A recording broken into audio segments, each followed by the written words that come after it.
Evolution 2nd Edition Intermediate Workbook by Tim Faller and Paul Davis. Published and copyright Oxford University Press 2012.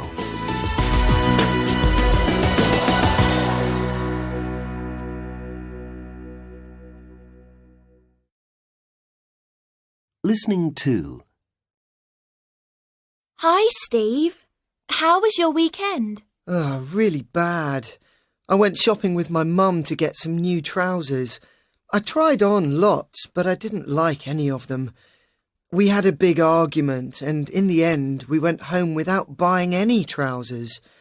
I bought this, though. What do you think? Well, it's a plain grey T-shirt, Steve. Don't you like it? Sorry, but I think it looks really scruffy. Oh, you're just as bad as my mum. 2.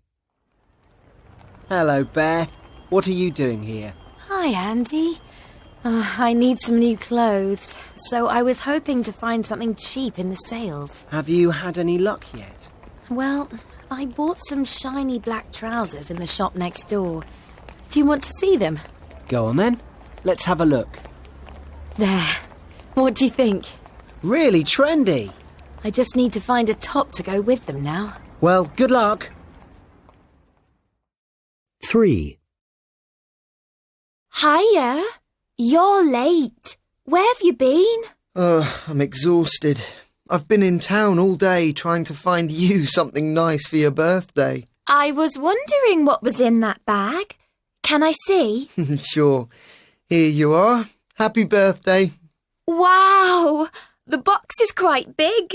Go on. Open it then. Oh! You've got me some sparkly red shoes. I hope they're the right size. Why don't you try them on and see? They're really cute. Thanks, Craig. 4. Right, I'm ready to go. How about you, Sarah? Yes, just a minute. I have to find some shoes. Are you wearing those? They're awful. Oh, sorry, but I like them. Anyway, what are you wearing under your jacket? I'm wearing that tight yellow top I bought yesterday. I'll take off your jacket then and let's have a look. Oh, all right. Well? It's a bit old-fashioned. Well, I'm not getting changed again, so let's just go. Listening 3. 1. It sounds like something out of a science fiction film to me. I guess large public buildings would be safer with this technology, and you wouldn't have to employ so many security guards to control the people coming in and out. Yeah, I think it's a good idea. 2. I reckon this is great. I think everyone should have one. I mean, imagine an earthquake happening in your hometown. What would you do if some building fell on top of you? These tags would help someone find you, and they could actually save your life. 3. I think that this is a crazy idea. I don't want my mum always knowing where I am. It's okay for small kids who can't find their parents in a supermarket or something, but I don't want to feel like someone is watching me all the time. No, I don't like this idea at all. 4. I'm not sure what I think about this. I don't have any pets, so I don't know how useful this would be. I guess you would be able to find them more quickly if they disappeared, but personally, I'm not sure if humans should have them in their body. Listening 4. The photo shows a scene in the street, maybe outside a restaurant or a club. There's a car in the bottom left-hand corner of the photo. Let me see. It's daytime, I think, but it doesn't look very sunny. There aren't any shadows. The man and woman in sunglasses are celebrities. He looks like David Beckham, and the woman is his wife. Oh, what's her name? Let me think about that for a moment. Victoria. Yes, they're definitely David and Victoria Beckham. She's wearing a white top with a black triangle on it. He's wearing a big cardigan with a picture of horses on it. The people in the background look like journalists and cameramen. The Beckhams look calm. David is putting his arm around Victoria and smiling. She isn't smiling, but she doesn't look worried. A man with a large watch is pointing to the car. He looks as though he's telling the Beckhams to get in. I expect they're leaving somewhere. The cameramen look as if they're filming them. Listening 5. Hello and welcome to Mind Over Matter. On today's programme, we're going to discuss one of the most negative emotions a person can feel: jealousy. Psychologist Eleanor Pierce is here in the studio to tell us a bit about it. Eleanor. Well, you're absolutely right, Jimmy.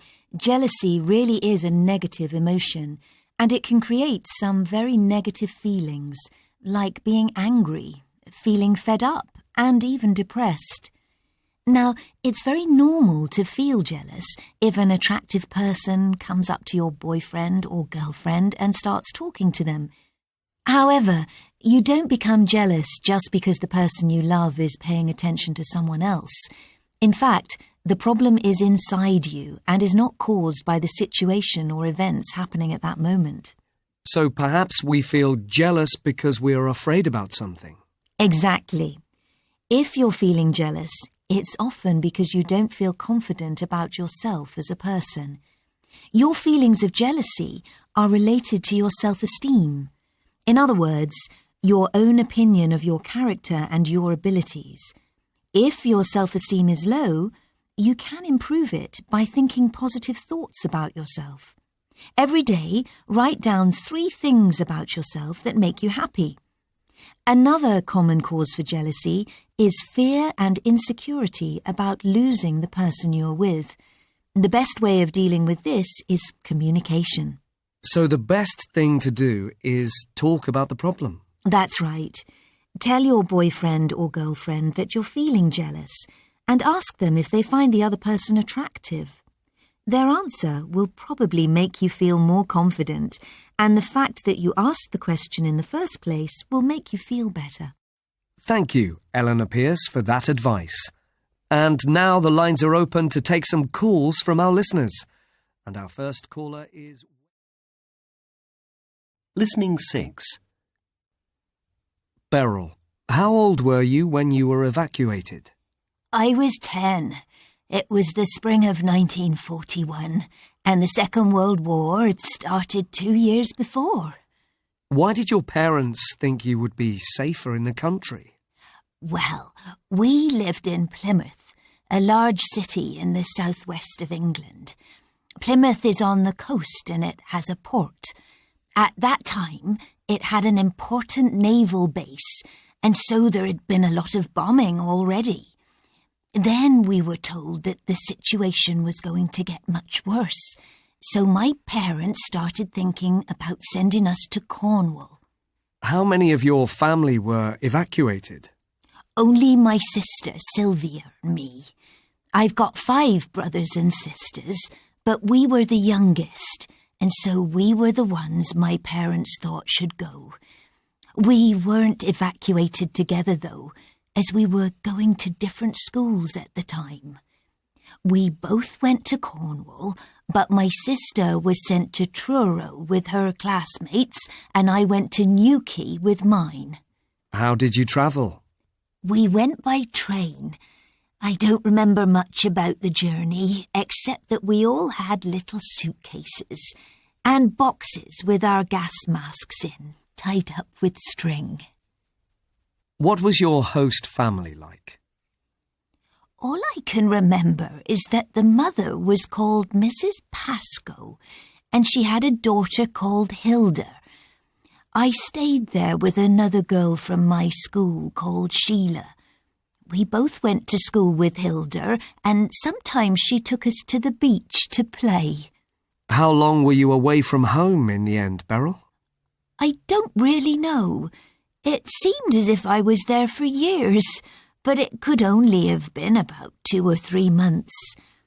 I was really relieved when I got back home, but that feeling didn't last long as the bombing hadn't stopped. In fact, our house was bombed soon after we returned. Fortunately, no one was hurt, but there was nothing left of our house or our belongings. Listening 7. And now here's Jamie Arndale with the week's alternative news stories. Jamie, what have you got for us today? Well, the first story is about a wedding, Alan. A wedding? Anyone we know? No. This actually happened to an American couple, Katie Miles and Bill Sullivan. OK, so what happened? Well, after the wedding, it was a romantic ceremony on a cliff top by the sea. The couple went down to the beach for the wedding photos. They found the perfect spot right next to the water. The photographer took a few lovely shots and then disaster struck. Well, go on. Tell us what went wrong. Remember that I told you they were standing very close to the sea? Yes. Well, suddenly this enormous wave came in and covered the couple with water. They were both extremely surprised and completely wet. What a nightmare. So, what did they do? Well, what would you do? They got out of the sea and tried to dry themselves off, but then something else went wrong. What? What happened? As they were leaving the beach, the man discovered that he'd lost his wedding ring. He thought he had lost it in the water. Oh, no. Yes, but don't worry. He found it again. He went back to where they had been standing and looked around on the sand. And a few minutes later, he saw something shiny at the edge of the sea. It was his ring. Oh, that was lucky. Yes, it was really lucky. So he picked up the ring, dried it off, and put it back on his finger. Then he went back to his wife, who was waiting in the car, and they drove home. What a great story, Jamie. Have you got any more like that? Listening 8. Speaker 1. All governments try to control their citizens' behaviour. It is how much a particular government controls public behaviour that is important. That is what the political system is based on. The policies of each political party represent a certain degree of control and affect the amount of personal freedom allowed. Everyone needs to consider this when they vote. Speaker 2. Absolutely, governments need to control people's behaviour. Otherwise, we'd all suffer. We need laws to stop people robbing, hurting, or killing each other. And governments should control things that are bad for us, like drugs and smoking. For example, if it weren't for laws about drink driving, many more people would die in car crashes. Speaker 3. I think governments should only try to control people's behaviour when it's harmful to others. Otherwise, I think people should decide for themselves what they want to do. If people want to smoke, for example, it is their choice, as long as they're only hurting themselves. Speaker 4. We are giving governments more control over us because they know more and more about us.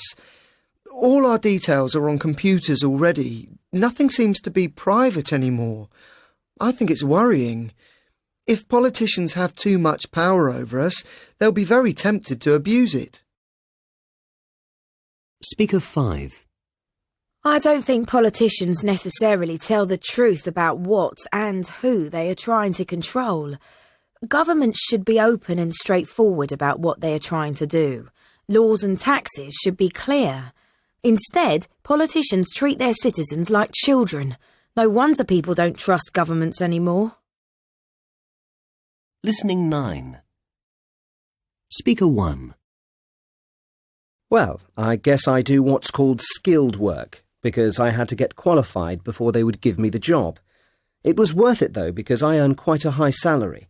I work 9 to 5, Monday to Friday, in a big office with the rest of my team. I have to concentrate pretty hard in my job to be able to work out where the process is going. I don't mind because I've always loved inventing new systems. Speaker 2. Oh, yes, I love my job. The pay is okay, and I get to travel to exotic places.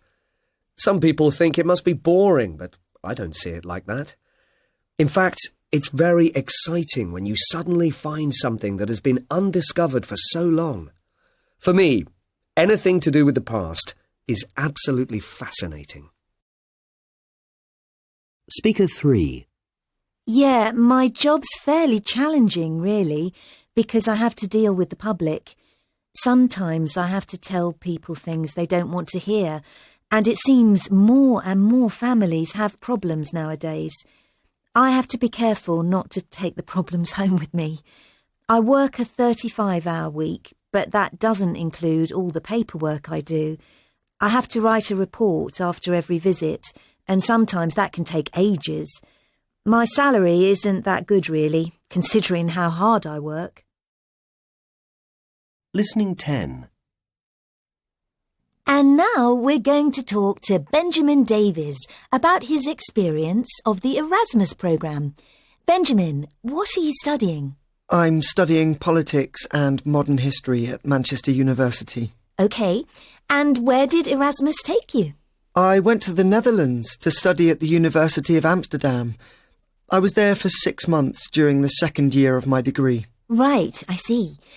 How was studying in the Netherlands different from studying in the UK? Well, most of my classmates were either Dutch or American, and those nationalities tend to be much more vocal than we Brits. They aren't afraid to speak up in class and say what they think. I participated a lot more in my seminars in Amsterdam than I do here in Manchester. Did you notice any other differences? Yes. In Amsterdam, students are sent a weekly email telling them about all the conferences that are available, and most of them are free. I attended a lot of these conferences, something I don't do in Manchester because I don't know anything about them. Right. So what else did you do outside university? I volunteered with Blin. It's a Dutch non-government organisation which tries to help the victims of human trafficking. Blin offers legal and financial help to people mainly from Africa and Eastern Europe. I worked in the office a bit. How interesting. What about your social life? Was it easy to make friends? Yes, I met lots of really nice people. I made friends at university and also at work. I got a job in a call centre to help pay my living expenses. Well, thank you for talking to us, Benjamin. And now we're going to talk to Sue, who's been to Germany, I believe. Listening 11. Hello. Rachel, isn't it? Yes, that's right. Nice to meet you, Rachel. Please come in and take a seat. Thanks. You've come about the job as a cleaner, haven't you? Yes, I have. Now, Rachel, how did you find out about the job? I saw an advert on the internet. You've worked in a hotel before, haven't you? No, but I help my dad at home. We do the cleaning every Saturday morning. What kinds of things do you do? I make my bed every morning and I clean my room. Sometimes I help clean the bathroom too. You live locally, don't you? Yes, I live very near. It only took me 10 minutes to walk here. Why do you think you're the right person for the job?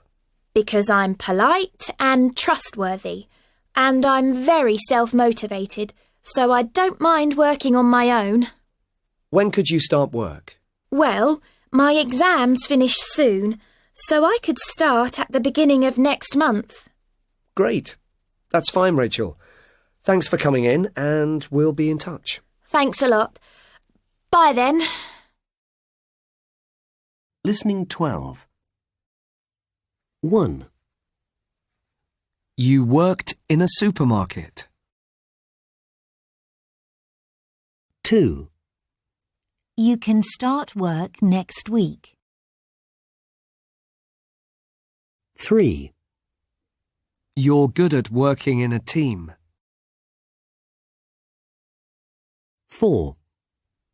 You haven't finished your exams yet. 5. You're still at school. 6. You haven't met your new boss yet. Listening 13. Speaker 1. We were playing football. I was running towards the goal with the ball when one of the players on the other team came and tackled me. He went to kick the ball, but missed and kicked my leg instead. I had a big black mark on my leg under the knee, and in the next few days it turned all sorts of colours. Purple, blue, green, and then yellow. It really hurt too. Speaker 2. I was running down the stairs at home, reading a book, never a good idea, when I tripped and fell over. Fortunately, I didn't fall far, but when I got up, I found that I couldn't walk. I was in a lot of pain, so my mum took me to hospital, but it wasn't serious. They put a bandage on it, and I had to sit with my leg up. It got better after about 2 weeks. Speaker 3. What happened was, I was out cycling with a friend and I fell off my bike. I landed on the side of my face. It really hurt. And afterwards it was terribly embarrassing. It all swelled up and it was really badly bruised. It looked like somebody had hit me. I didn't go out for about a week after that because it looked so bad. Speaker 4. I was playing tennis with my sister. She's really good, you know. And this time I was determined to win. Anyway, I went to serve, and suddenly I felt this terrible pain as I hit the ball. Then I discovered that I couldn't move the top of my arm. The doctors in hospital soon put it back into place, but I couldn't play tennis again for ages afterwards. Listening 14. Now, today we're in Cornwall, in the southwest of England, a beautiful region on the coast which is also famous for its excellent food. One of its specialities is the Cornish pasty. Dean Roberts from the Cornish Pasty Association is here in the studio today to tell us more about it. Dean, for those people who've never tried one, can you give us a description of a Cornish pasty? Yes, of course. A pasty is a savoury dish made of pastry. That is, a mixture of flour, butter, water and salt.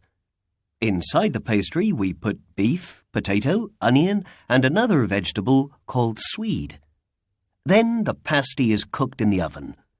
You can eat them either hot or cold, and if you haven't tried one, you should. They're delicious. Cornish pasties have been around for a long time, haven't they, Dean? Yes, Cornish people have been making pasties since the 13th century.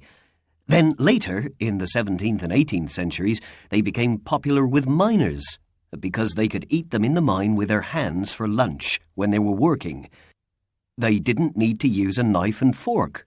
So, tell me, Dean, what's the difference between a Cornish pasty and a normal pasty? Well, our pasties are the real ones. They're made in Cornwall. They're made of a special type of pastry, and they are shaped like the letter D. Our pasties have more meat than the imitations too, at least 12.5%. Why is the Cornish pasty so important to the people of Cornwall? Oh, the pasty is really important for the local economy. Thousands of people work in the pasty industry, so it helps to create a lot of jobs. The pasties themselves are sold both in Cornwall and in other regions of the country, so it generates a lot of income for us. Well, thanks very much for joining us, Dean. Listening 15. Good morning. What can I do for you? Oh, hello, Doctor. I've got a problem with my foot. I cut it on a piece of glass, and now it's red and very swollen. I see. When did the problem first start? It was 4 or 5 days ago, I think. Let me have a look at it. Is it painful? Oh, yes. It hurts a lot when I walk. Right. It is quite red, and it feels very hot. Have you had any other symptoms? Yes, I've got a bit of a temperature. I think you need antibiotics. You've got an infection. Have you got any allergies? Yes, I'm allergic to penicillin. Don't worry, I'll prescribe a different antibiotic. OK, thanks, Doctor. Listening 16. Speaker 1. I was running to catch the bus yesterday, and I tripped down the curb and twisted my foot really awkwardly. It was OK at first, but now it's really swollen, and it hurts to move my foot. Speaker 2. I've been working really long hours at work. I'm exhausted. This morning when I woke up, I felt really dizzy. I couldn't stand up. I thought I might fall over. I've been feeling a bit sick as well.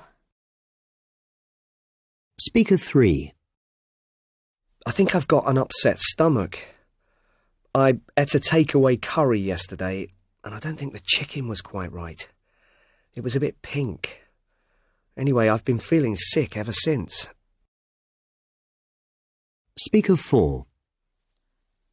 I think I might be allergic to something. I've got this rash. It's really itchy and the skin is all red. Speaker 5. I've just had an accident on my skateboard. I think I hit my head on the pavement, but I can't really remember what happened. I've got a headache and I've been feeling dizzy. Listening 17. Are you feeling stressed and unhappy? Do you have low energy levels? Well, it might be that you aren't getting enough sleep. Lucy Chang is joining us today to give us some tips on getting a good night's sleep. Lucy, why is sleep so important? Well, you've already mentioned some of the effects of not sleeping, but over time the results can be even more serious. Lack of sleep increases the risk of obesity, diabetes and heart disease too. Getting a good night's sleep is just as important to our health as diet and exercise. Lucy, are sleeping tablets the best solution for someone who can't sleep? Sleeping tablets are one option, of course, but there are other more natural methods you can try if you're having problems sleeping. For example? Let's start with lavender.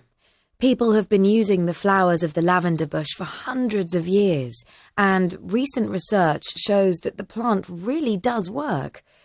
The aroma of lavender flowers has been found to help people sleep better and for longer. One way of using it is to add lavender oil to a bath, and another is to put a few drops on your pillow. Interestingly, lavender seems to work better for women, possibly because they have a stronger sense of smell. Right. I'm not a woman, so what can I do?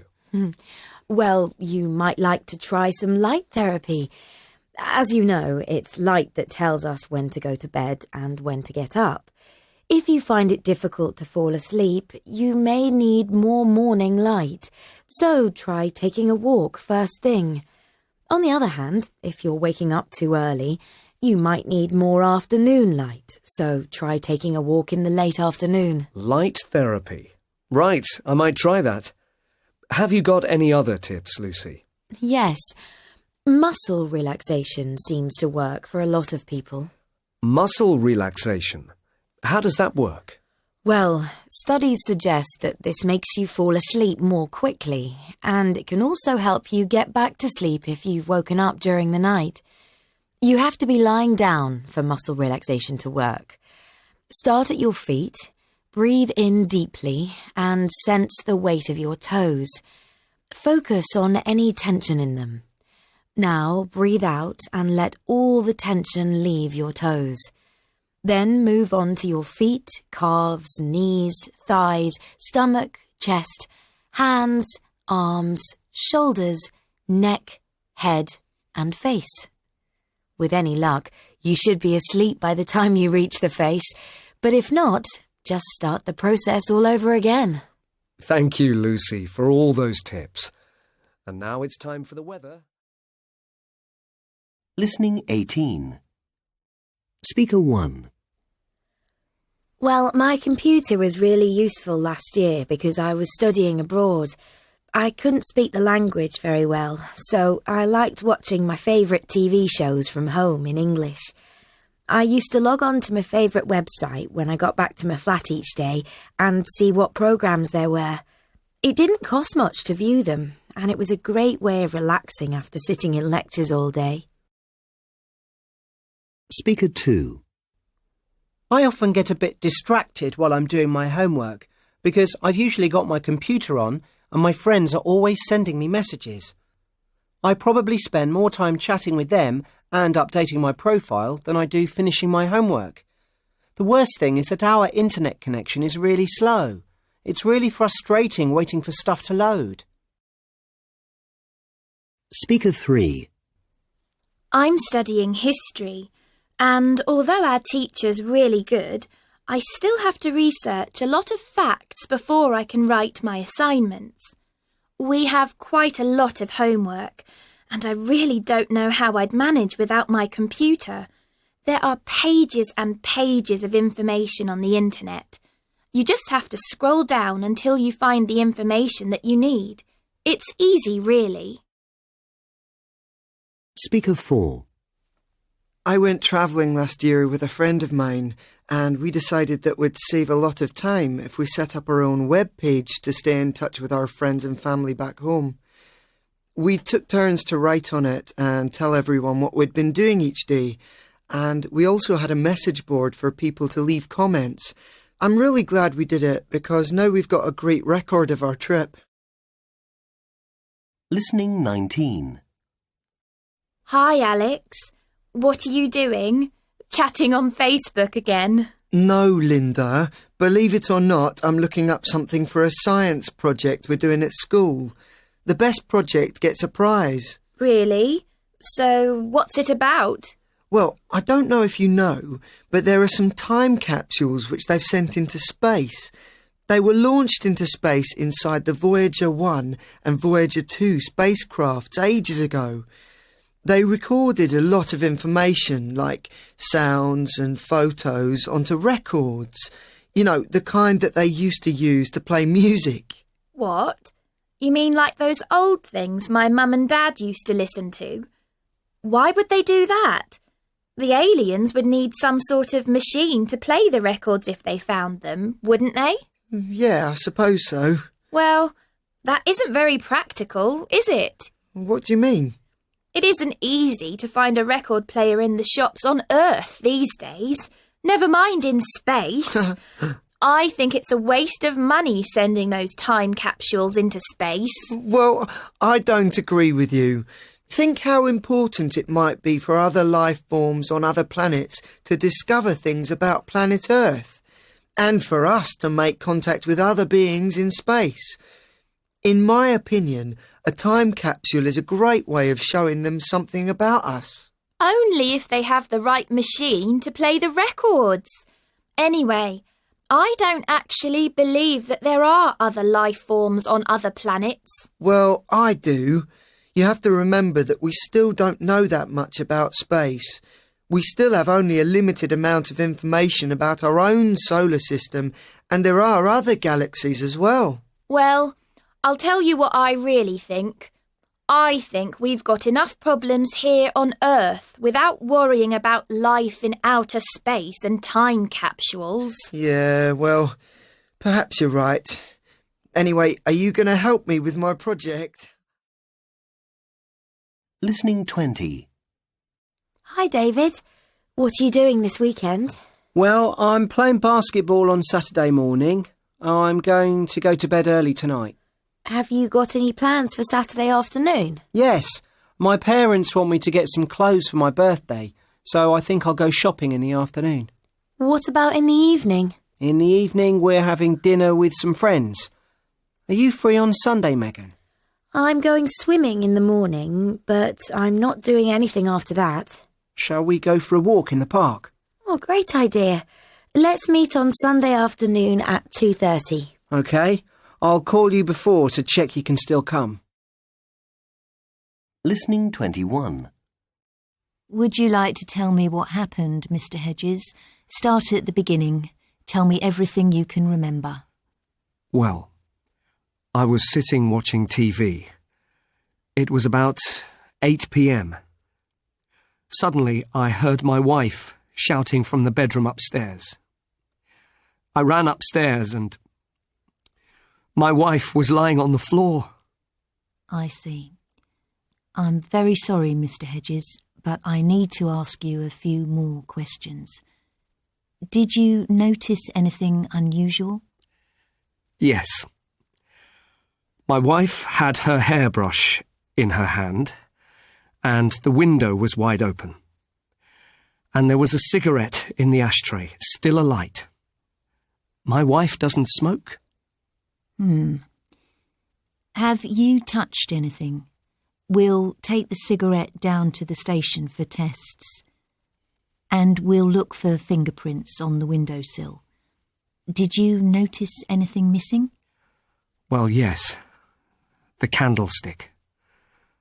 There's usually a silver candlestick on the fireplace. Thank you, Mr. Hedges. I think that's all for now. We'll be in touch shortly. Have you got any relatives who can come and stay? Listening 22. Speaker 1. I really like V.I. Wachowski from the detective novels by Sarah Paretsky. Vic, as her friends call her, wears T-shirts, sweatshirts and jeans and eats Polish sausage sandwiches, so she seems quite ordinary, really.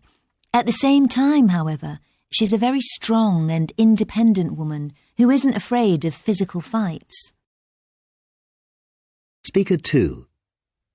My favourite detective is Chief Inspector Wexford from the novels by crime writer Ruth Rendell. Wexford's a family man, and he's got 2 daughters, Sheila and Sylvia. Although he isn't that young, he has quite modern ideas about life. He is clever, educated, and the kind of man who shows his feelings. He is often quite shocked by the violence he sees at work. Speaker 3.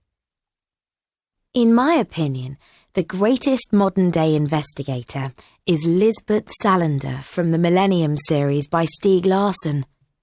Lisbeth is very small and looks quite innocent at first, but she is in fact an expert in martial arts like kickboxing. She's also a brilliant computer hacker, and she uses these special skills to find out all kinds of things about people she has had problems with in the past. Speaker 4. I'm a fan of Dorothy Sayers, who wrote novels at the same time as Agatha Christie. She created the character of a gentleman detective called Lord Peter Wimsey. Wimsey is very amusing, and he always makes me laugh. Sometimes he behaves in a slightly silly way, so that other people underestimate him.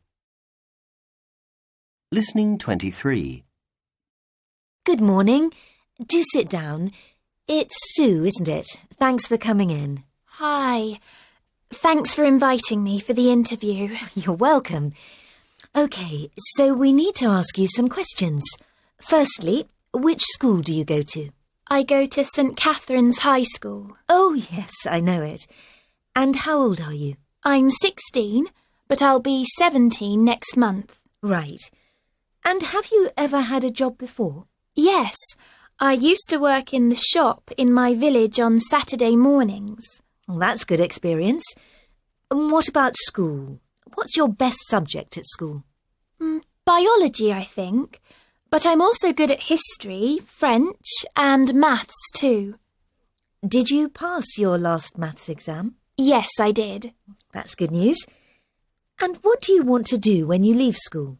I want to continue studying and also work part-time. Are you planning to go to university? Yes. I'd like to study medicine. That's a difficult subject. Good luck. Now, about the job here. Will you be able to work 2 evenings during the week? I could work 2 evenings a week, but not on Wednesdays because I have choir on Wednesday evenings. OK, no problem. Can you start next week? Yes, I can. Excellent. Welcome to the team. Thanks a lot. Listening 24. 1. Did you see Kim after work yesterday? No, why? She was on her mobile. It sounded like she was having an argument with someone, and then she started crying. 2. Mum, have you seen my jacket? I can't find it anywhere. If it's not in the hall, you must have left it at school again. 3. I can't believe it. What's happened? It's my bike. I left it here this morning. It must have been stolen. 4. That's weird. What's the matter? I can't get onto Facebook. Can you get onto Google? Maybe the internet isn't working. Listening 25. DigiEd International Competition. Are you under 19 and still in full-time education? Then why not take part in the DigiEd International Competition? Use your problem-solving, communication and technology skills to create a new web-based game and win an amazing prize. This year's competition is now open. The theme is solving world issues. All you need to do to enter is to form a team with some friends and think of a global problem that you'd like to solve. Then you need to develop a game which reflects the problem and your proposed solution. The game must work on both PCs and Macs and must be uploaded onto the DigiEd platform before the closing date of the competition. Your team must be made up of between 1 and 6 students and a trainer. Your trainer must be over 21 years of age and a teacher at your school or college. The deadline for the competition is 7 p.m. on the 25th of January. A team of independent judges will evaluate the entries and the winners will be announced on the 25th of March. So what are you waiting for? Log on to www.digied.org to find out more details about this great competition. You never know, you might win a new mobile phone and a visit to DigiEd Live in New York City. The experience will be unforgettable. Listening 26. 1. Phil, Yes, Giles. What's up? who's that girl over there? Oh, that's Caitlin. Why? Do you like her? Yes, I do. She's gorgeous. Why don't you go and talk to her then? Giles? Where's he gone now? 2. Hi, my name's Giles. Hi, I'm Caitlin. What do you think of the party? Yeah, it's all right. I don't know many people, though. Me neither. Do you like the music? Not really. I prefer rock. How about you? Yeah, I like rock too. 3.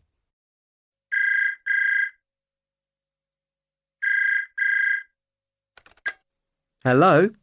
Hi, it's me, Caitlin. Oh, hi, Caitlin. How are you? I'm fine, thanks. It was nice to meet you the other night. Listen, would you like to come with me to the cinema on Saturday? Yeah, great. I'd love to. 4. Who was that girl you were talking to last night? Oh, that was my friend, Nicole. She looked like more than a friend to me. Don't be silly, Caitlin. I've known Nicole for years. For years, right? Oh, that's it. I'm never going to speak to you again. 5. Is that you, Giles? Yes, it's me. Caitlin, are you all right? Yes, I've calmed down now. Listen, I'm really sorry we had a fight. Don't worry. I understand. But you don't need to worry about Nicole. She's just a friend. Yes, I know. Sorry. Can I meet you later? Yes, of course. You can come round to my house if you want. 6. Caitlin, I've been doing some thinking. That sounds serious. You don't usually think about much apart from what's for dinner. We've been going out for ages and we get on really well. Caitlin, will you marry me? Oh, it's beautiful. So, what's your answer? Yes. Yes, of course I will. Listening 27. John Cooper Clarke was born in Salford in the north of England and is known as a punk poet. In the past, the British public didn't always look up to John as much as they do today. In his teenage years, he hung out with a group of young people called mods, who wore smart, fashionable clothes and rode motor scooters. In 1960s Britain, the mods and rockers were unpopular, as there were often violent clashes between the two groups. When John left school, he went to work as a laboratory technician at the University of Salford before he finally became a performance poet. When the punk movement started in the UK in 1976, John performed on stage as a support act for famous bands like the Sex Pistols and the Buzzcocks. He recorded 4 studio albums, 2 live LPs, and also made a few singles. However, John has been most successful performing live on stage. He has a very strong visual appearance because he's tall and thin with wild black hair. He calls himself the man behind the hairstyle. He usually wears sunglasses, tight trousers and boots. His poems talk about current issues and problems, and they are extremely funny. Of course, John knows them all by heart, and he reads them very fast with a strong Northern English accent. He usually has his audience laughing loudly in the first 5 minutes of his show. Today, John lives with his family in Colchester and continues to write new poetry. Now, over 60 years old, he is still performing all over the country and sometimes abroad too. Listening 28. I'm going to choose the restaurant in photo 3. The tables are outside, so I could sit in the sun and rest for a while. I'd only want to eat something light because I wouldn't want to stop for long. The problem with the restaurant in photo 1 is that it's too formal and traditional. It looks expensive, and I wouldn't want to stop for a big meal in the middle of the day. I wouldn't opt for the restaurant in photo 2 because it looks very crowded. It might be cheap, but I certainly wouldn't be able to sit down. Eating there would be very stressful because it would be too noisy. So overall, the restaurant in photo 3 would be best. Listening 29. Right, I've booked our hotel in Paris. All we have to do now is to find a cheap flight and then we're fine. What do you mean, find a flight? I thought we were going by train. Oh no, travelling by plane is much safer than going by train. I'd much rather fly. OK, but trains are quite safe too, and they're a lot more reliable. Trains usually leave on time, but planes are often delayed. Yes, but flying is much more relaxing. Once you've checked in your luggage, you're free to do whatever you want. I love the duty-free shops in the departure lounge, and I always have something to eat before my flight takes off. But don't forget that there's usually a buffet car on the train, so you can eat something there. Trains are more comfortable too, because you can stand up and walk around. On a plane, you have to stay in your seat with the seatbelt fastened. I know, But it's much faster going by plane. The flight only takes an hour. Actually, I think you'll find it's quicker by train. You don't have to hang around for so long before you board, and when you arrive, you've got your suitcase with you, so you don't have to go to baggage reclaim. The train is more convenient too, as it takes you right to the centre of the city. Airports are usually a long way out of town, and it can take you another hour to get to your hotel. I suppose you're right. I know. Let's do whatever is the cheapest. I think the price is more or less the same. Really? OK. You've convinced me. Let's take the train for a change. Listening 30. Rob, you went on an adventure cruise last year, didn't you?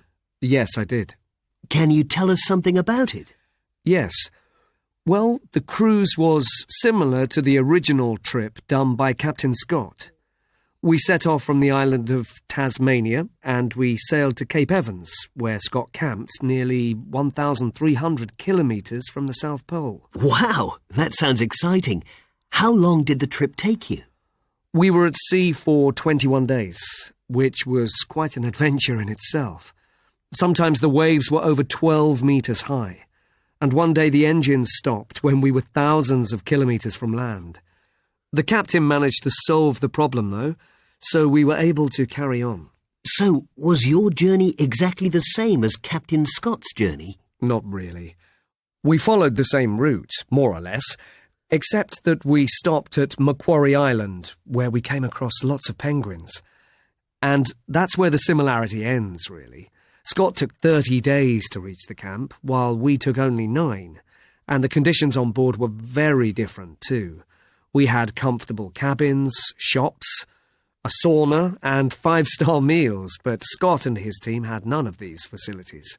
What did you find when you reached Cape Evans? Well, the main attraction of Cape Evans is Captain Scott's hut, where the team camped. It looked quite sad and lonely in so much snow and ice.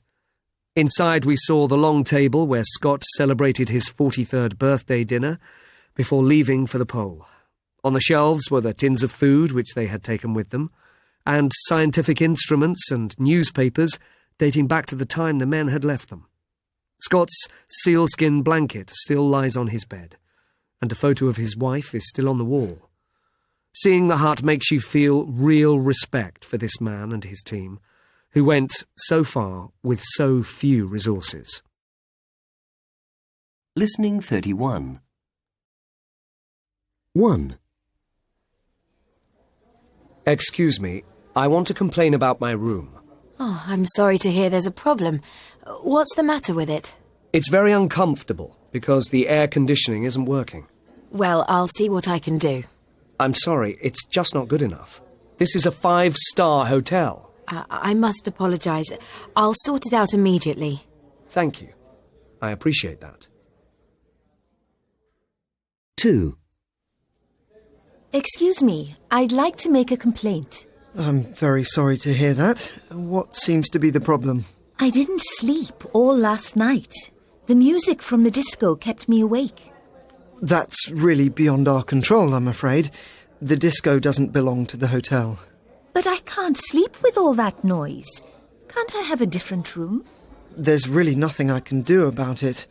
The hotel is completely full. Well, I'm really not happy about this.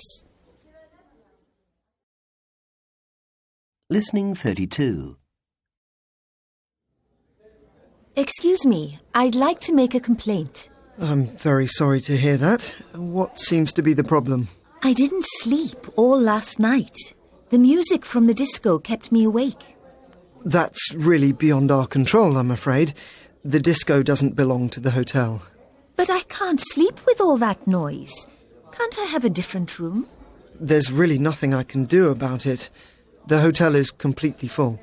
Well, I'm really not happy about this. Listening 33. And now for the highlights on this week's television. 1. First of all, on Monday night, there's Changing Rooms. In this home makeover show, two groups of friends swap homes. They then choose one of the rooms in their friend's home and redesign the room, painting it or putting up wallpaper and new curtains and so on. Finally, the couples meet up again to show each other the new rooms. 2. If you're into gardening, you won't want to miss Ground Force on Tuesday. In this show, a team of gardeners redesign the garden of a person who has been nominated by their family or friends. While the person is away, the team work on the garden for 2 days and surprise the person when they return home. 3. For those fashion addicts out there, on Thursday there's What Not to Wear. A member of the public is secretly filmed to find out what they usually wear. The show's presenters then visit the person and offer them £5,000 to throw away their old clothes and buy some new ones. At the end of the show, the person shows everyone their new look. 4. Now, if you're getting married soon, you may or may not want to watch Don't Tell the Bride on Friday. In this show, a couple are given £12,000 to spend on their wedding. However, the bride, that's the woman, and the groom, the man, must have no contact for 3 weeks, and it's the groom who has to organise everything, including the wedding dress. 5. Finally, for those of you who are keen on cooking, there's MasterChef on Sunday afternoon. 6 contestants are given a selection of ingredients and they have to invent a dish. They have 50 minutes to cook the dish and present it to the judges. The winner goes through to the grand final at the end of the series. Well, that's all we've got time for, I'm afraid. Happy viewing. Listening 34. Speaker 1. I quite like the sales, actually, and I always go shopping a couple of times when they're on. I like the idea of trying to find a bargain. It's really exciting. Sometimes I'm lucky and sometimes I'm not, but I do enjoy looking through all the cheaper stuff. The best thing I've ever found was a purple leather jacket. It was only £30. Speaker 2. I normally hate going shopping, but it's even worse in the sales. There are always so many people shouting and pushing. It's really horrible. People are so aggressive. I think the shops use the sales to sell all the rubbish they have in stock. The clothes are always in a right mess too. You can never find what you're looking for. Speaker 3. I really look forward to the sales because it's the only time I can really buy anything. I don't particularly enjoy shopping at this time because of all the people, so I usually go when the shops are quiet, often first thing in the morning. The changing rooms aren't so busy then either, so you can take your time to try things on. Speaker 4. Actually, I had a really bad time at the sales last year. I found these great combat trousers and they were very cheap. I didn't try them on because I knew they were the right size. When I got them home, I discovered a hole in one of the trouser legs. The shop wouldn't change them because I'd bought them in the sales. Speaker 5. My favourite time of year is when the sales are on. My friends and I spend all day looking at the special offers. Some shops have fantastic reductions. I always limit myself on how much money I take so that I don't spend too much. It's easy to buy a lot of clothes that you're never going to wear. Listening 35. Hello and welcome to this week's edition of Beat the Brands.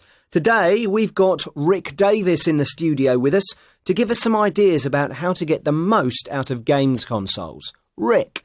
Yes, well, as everyone knows, the manufacturers of games consoles want to keep the prices of their products as high as possible. The consoles get to their real, natural price about 6 months after they come out on the market. This is a reduction of more or less 25%. After a year, they can fall to about half their original price. So if you want to buy a new games console, it's better to wait until the prices come down. Right. Any other tips? Well, another problem is that the new console might not actually be successful with the public. If this happens, software companies will stop making games for it, and you could have a nice new console, but no games to play on it. I suggest you wait for a year after the console is out on the market. That way you'll be able to decide if it is a good product to buy or not, and if it is, you'll get it at a much better price. And what about new games? It's the same issue. Software companies invest a lot of money in advertising new games, and they're much more expensive when they first come out. If you wait for a while, you can read people's reviews on the internet or in your favourite games magazines to see if the game really is as good as the advert says it is. Is it better to buy used games then? I would say yes. The price is often less than half the price of the new game. You can also sell your own games once you've finished with them to help you pay for a new one. My advice is to sell as fast as possible to get the best price for your games. Thanks, Rick. Listening 36. Why do you think the woman is giving the girl some money? I can't be sure, but I guess the woman is the girl's mother.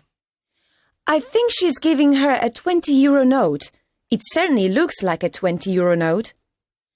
I'm pretty sure she's giving her the note because it's her pocket money. Another possibility is that she's giving her the money so that she can go out. It could be that she's going to the cinema or something like that. It's difficult to say. Do you and your friends take a lot of money with you when you go out? Why? If not, why not? No, I wouldn't say I take a lot of money with me when I go out. For example, I usually take about 10 euros with me. Actually, I've got 10 euros in my pocket right now. I haven't got much money, so I have to be very careful with it. As for my friends, I'd say that they probably take the same amount with them as I do. In fact, I'm pretty sure that no one takes a lot of money with them. I think it's much safer if you don't carry a lot of money around. Tell me about the last time you went out with your friends. The last time I went out with my friends was on Saturday. One of the boys in our group, Andy, had told us about a basketball match in the evening, so we decided to go and watch it. I hadn't seen Andy play before, so I didn't know he was so good. He scored 12 points while we were watching. In the end, Andy's team won, so we all had dinner together to celebrate. We all had a great time and I got home at about midnight. Listening 37. I can't be sure, but I guess the woman is the girl's mother. I think she's giving her a 20-euro note. It certainly looks like a 20-euro note. I'm pretty sure she's giving her the note because it's her pocket money. Another possibility is that she's giving her the money so that she can go out. It could be that she's going to the cinema or something like that. It's difficult to say. Listening 38. The last time I went out with my friends was on Saturday. One of the boys in our group, Andy, had told us about a basketball match in the evening, so we decided to go and watch it. I hadn't seen Andy play before, so I didn't know he was so good. He scored 12 points while we were watching.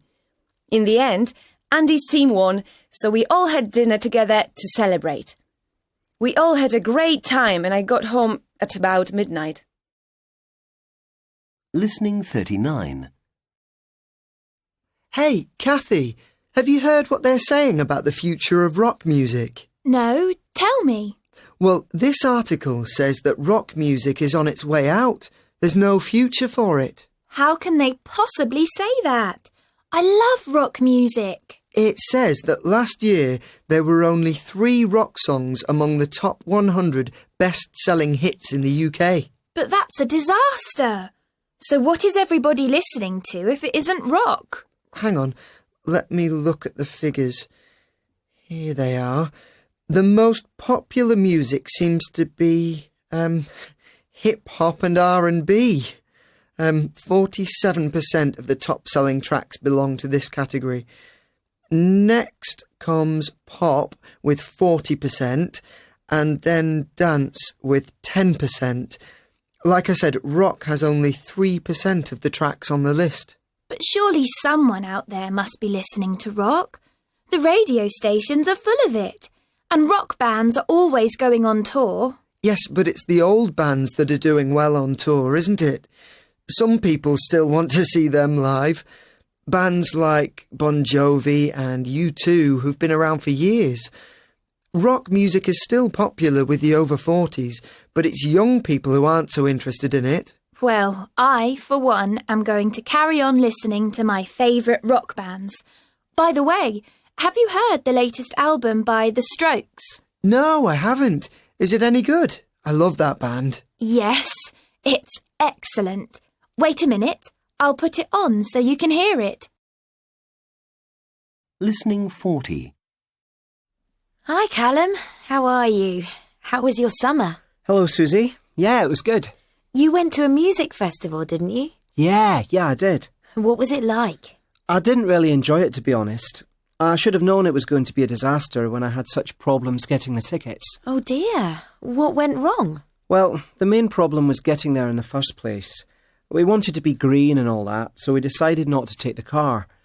We got the train to the nearest station, and then there was supposed to be a bus to pick us up and take us to the festival site.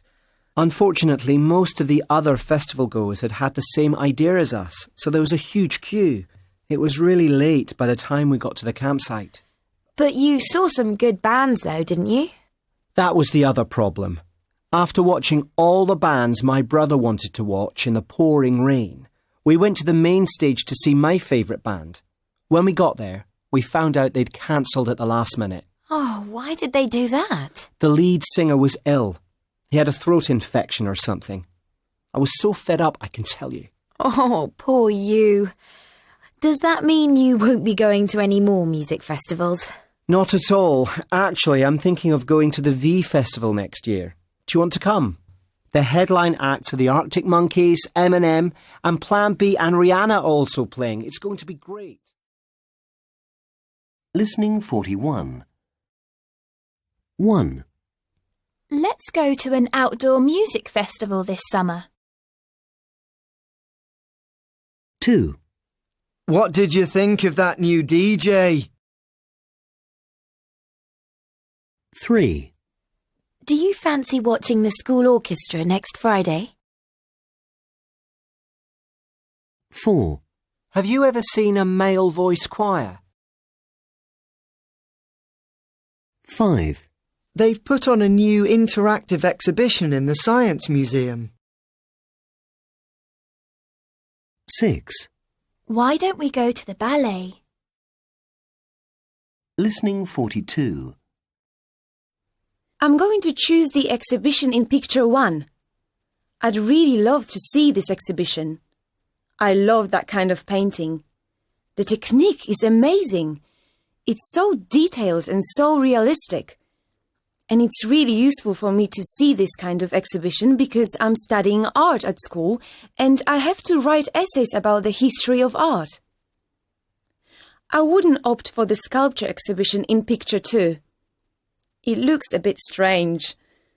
I wouldn't say I was a real fan of modern art in general, actually, because I don't understand it. Some of my friends like Damien Hirst and other modern artists, but it's not really my thing. I prefer older art, like in Picture 1. Listening 43. Hello, and welcome to Career Opportunities. On today's programme, we'll be talking to people who have jobs in the retail industry. First to join us is Caroline Bates, who's a personal shopper. Caroline, what exactly is a personal shopper? Well, a personal shopper is someone who is actually paid to shop. They can be hired by individuals, companies, or retailers themselves to find all kinds of different products. These can range from clothing and furniture to food and presents for employees. Some personal shoppers specialise in specific items, while others do a variety of different things. So what's the secret to being good at the job? Well, you mustn't limit yourself to only looking for things that appeal to you. You have to be open to looking for things that suit your clients' tastes, not just your own. You also need to know how to shop within a set budget. Caroline, tell us about your own job. Who do you work for? Well, I'm actually a personal shopping consultant. I work in the women's clothes section of a large department store on Oxford Street. So, who are your clients? And what happens in a typical meeting with a client? Well, most of them are women, obviously. I meet the client in our special suite, and we discuss what kind of image they want to project. Then I go down to the shop floor and collect some items for the client to try on. Together we talk about the outfits, and when we're both sure that we're happy with the look, I take them off to the beauty department where they have their face made up. And that's it, really. So what sort of qualities does a personal shopper need, Caroline? Well, first of all, you need a lot of experience in sales. Your appearance is also important. It is your best advertisement. And you must be an outgoing sort of person, very friendly and confident. You also need to have a lot of patience and tact. You don't want to upset your client. No, I'm sure. Caroline, thank you for joining us. My pleasure.